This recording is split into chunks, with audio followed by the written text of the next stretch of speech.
কিছু নেই, আমি আপনাদের জন্যই কাজ করতে চাই। আমার আল্লাহ যা দিয়েছে তাতেই আমি সন্তুষ্ট ইনশাল্লাহ। আমার এখানে এসে কোনো দুর্নীতি করে আমার বড়লোক হওয়ার কোনো প্রয়োজন নেই। আপনাদের গরিবের হক মেরে কেটে খেয়ে আমার কোনো অর্থ উপার্জনের দরকার নেই। আল্লাহ আমাকে যেমন দিয়েছে তেমনই আমি সন্তুষ্ট। আমার ইচ্ছা যে আমি যে কাজটাই করব সেটা জনগণের শান্তি ও স্বস্তির জন্য হবে। আমি কখনো ভুলে যাব না যে আমার এই চেয়ার কাদের জন্য, আমার এই চেয়ারের কাজ কি, এটা কাদের জন্য পেয়েছি, এই কথাটা আমি ভুলে যাব না। আপনাদের যে কোনো প্রয়োজনে যে কোনো সমস্যা আমাকে বলতে পারেন। আপনাদের সুবিধা অসুবিধা বিপদ আপদে সবসময় আপনাদের পাশে থাকবো।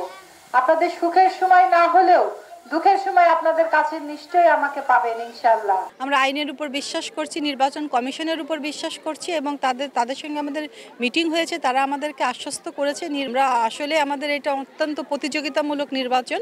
আমরা 8 জন প্রার্থী রয়েছি, 8 জনই হেভিওয়েট বলা চলে। তো সবাই আমরা খুবই প্রতিদ্বন্দ্বিতামূলকভাবে আমাদের এই নির্বাচন হবে। তো কপালে আল্লাহ যার রেখেছে সে হবে নির্বাচিত ইনশাল্লাহ। যদি থাকে আমরা হব।